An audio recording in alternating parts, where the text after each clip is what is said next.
So from Wall Street Journal opinion, California's wildfire climate excuse. And again, let me just urge you, if you haven't yet, I always interrupt my program to do this several times. Please do click like, please click subscribe.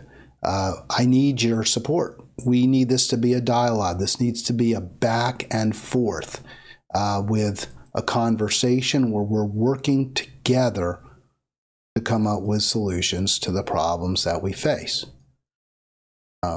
including the existential threat of the climate holocaust. And it is a holocaust, obviously, a fire, right? I mean, what else is that? But what we're seeing in Los Angeles is a massive fire. Wall Street Journal, it's not climate. It's not, the problem isn't that we're burning too many fossil fuels, because after all, they don't say this, we're, our clients, the Wall Street Journal gets paid by the fossil fuel industry. We get our ads. They do these massive, advertorials all the time. We sit on the same, our reporters and our board sits on the boards of fossil fuel companies. We're extreme right-wingers. So of course we're not going to accept the truth.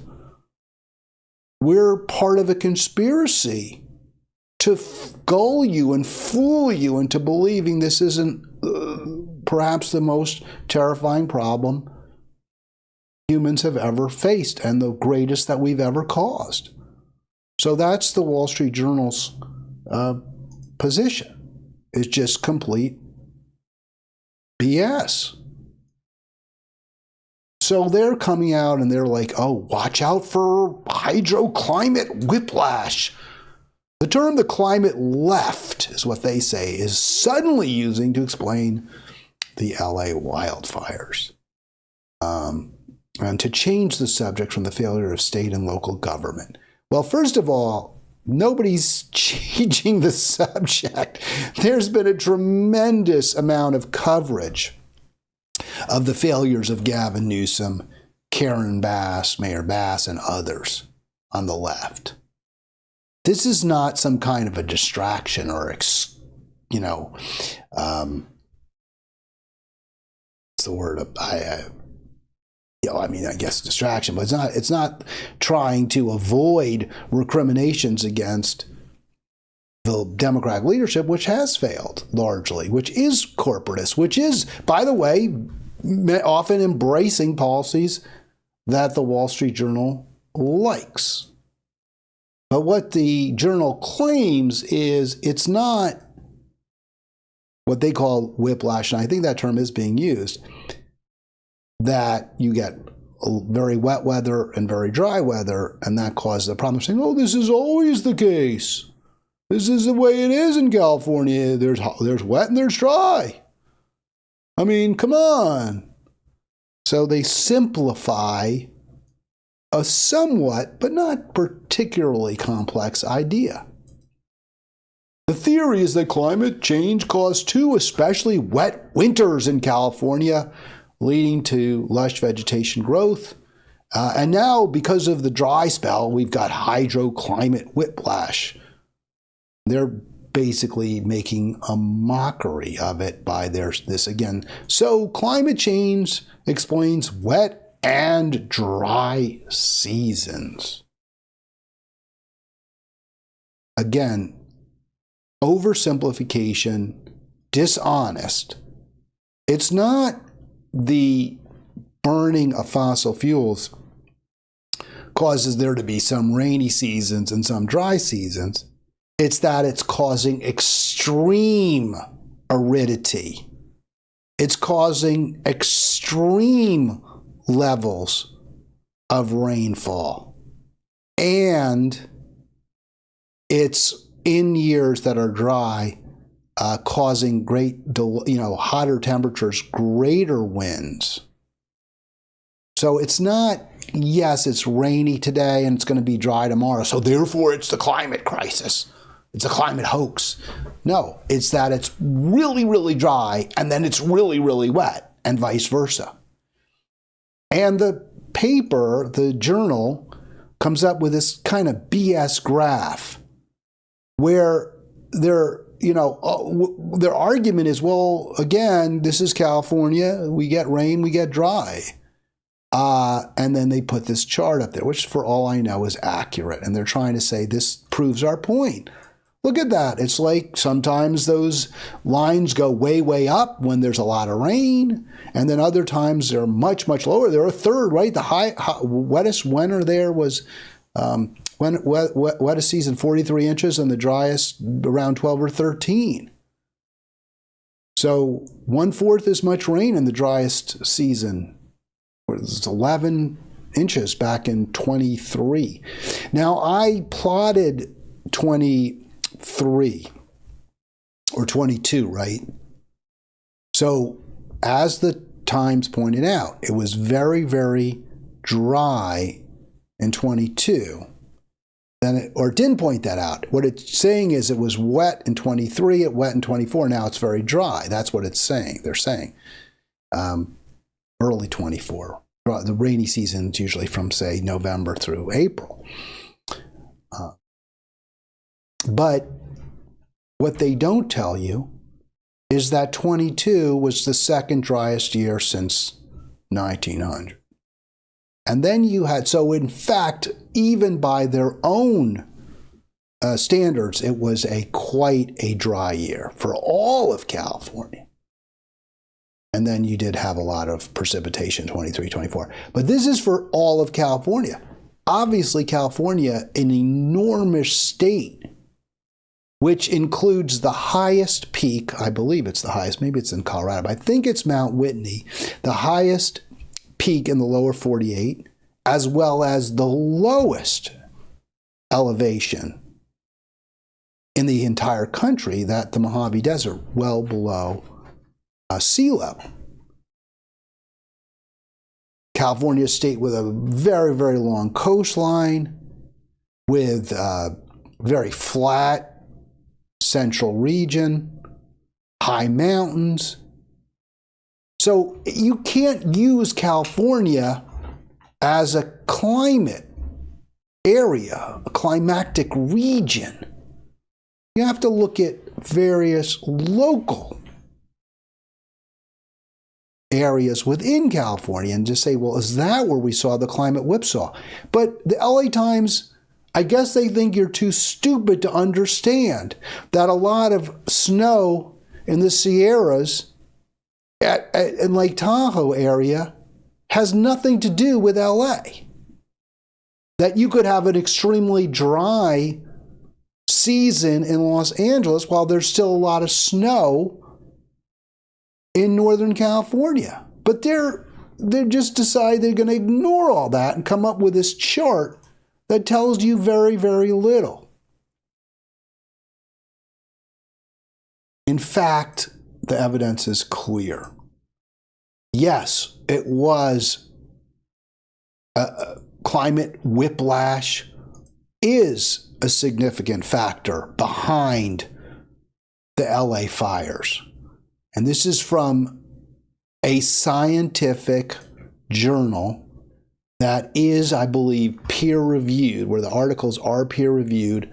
Nature Reviews Earth and Environment, Hydroclimate Volatility on a Warming Earth.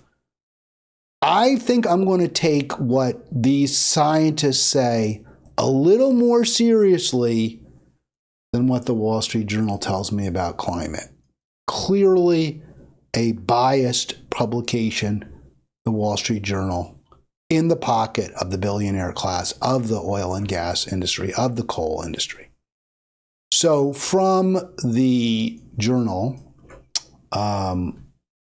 Nature, Volatility. Hydroclimate volatility refers to sudden, large, and or frequent transitions between very dry and very wet conditions. It's not a rainy season followed by a dry year. It's really, really significant quick transitions between very dry and very wet conditions. And what you're seeing on this planet is greater and greater numbers of incidents where this exact dynamic is observed.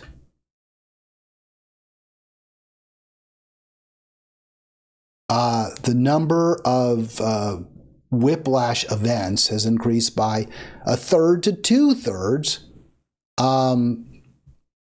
sub-seasonal, right? Average sub-seasonal, and then interannual every year. So within seasons, you're seeing 1/3 to 2/3 more of these events. And then for interannual, in between years, you're seeing it a little bit less frequently.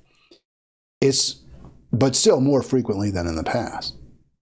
It's what's predicted by the theory of climate change, and it's what's observed given the reality of climate change. So the Wall Street Journal is just simply all wet. And don't believe me, believe the Eyewitness News 7. According to that corporate media, right? ABC, Disney, LA experienced 2 extraordinarily wet, not just kind of wet, extraordinarily wet. And virtually no rain since May 6th last year. Just about no rain whatsoever. Remember, rainy season usually started, October, November? I remember when I was in Monterey, that was about when you would expect you'd get some rains. Was it, if not in October, November? Nothing. So, and in fact, the dry season started early last year. Even though January was remarkably rainy, remember all the floods in San Diego? You couldn't believe. I mean, San Diego was large parts of it were underwater. It was incredible, the damage there. At the New Year's, 2003 into 2004. And then by February, no more rain. That's it. Wall Street, that's not normal. That's not common. Those are rare, very, very rare events. But they're happening now. They're happening more often. They're predictable given human burning of, ever more burning of fossil fuels. Something that the Biden-Harris administration has not taken the steps to stop. In fact, has pursued policies that have increased our consumption, production, fossil fuels. Why do people, when it doesn't take a lot of effort to realize what a load of crap the Wall Street Journal is handing you, why do people believe the conspiracy, for example, that climate crisis is a hoax, which is a conspiracy that elites are pushing, right? That whether it's Fox News, which is, Rupert Murdoch, whether it's Wall Street Journal, which is Rupert Murdoch, whether it's a variety of right-wing, wannabe, big shot, propagandists, talk radio, YouTubers. Why are people prone to believe that crap and not their own lying eyes that can see, yes, the glaciers have all melted. Yes, we see that San Diego was underwater and now it's completely dry. Yes, we can actually see the fires. Yes, we know how hot it is. We didn't used to need air conditioning. Now we do. Yes, there's flooding. The Mediterranean is flooding more now than ever. So people are experiencing the specific impact of the human-caused climate holocaust. And yet they're not believing it. Why do they believe these conspiracies that are presented by those who profit from burning fossil fuels. Well, I've talked about this before, but I just wanted to give you this quick, share this quick little, I guess, screenshot here from DOI.org. I think I got this out of, I think this was actually reprinted, or there was a link to it in the, what is it, National Institute of Health. Why do people believe conspiracy theories? A major reason: higher levels of economic inequality. People believe this because they are being because their institutions, our institutions, are failing them. You have no place to go if you can't afford health care. You have no place to go if you're threatened with eviction. Your newspapers and magazines have lied to you about many things.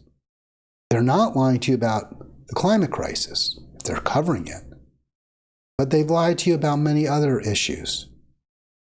And because of that, I mean, virtually every newspaper in America endorsed Hillary over Bernie in the Democratic primaries. They were lying to you. They were to tell you that she had plans to solve our problems was a falsity. She's created problems. She's exacerbated problems. Our media lies to us. So when they do tell the truth, we're not likely to believe them. The only we have got to come up with, we've got to embrace an alternative to the corporate-controlled media, for sure. That's what this program attempts to do, and to the corporate-controlled major political party, two parties that control our politics. That's the way we can accomplish peace. That's the way we can finally move into a society that does, in fact, embrace the best of America, the best ideals. We're so far from there right now. All right, I'll be back tomorrow. You have a great afternoon, and fingers crossed, please, for peace in Gaza.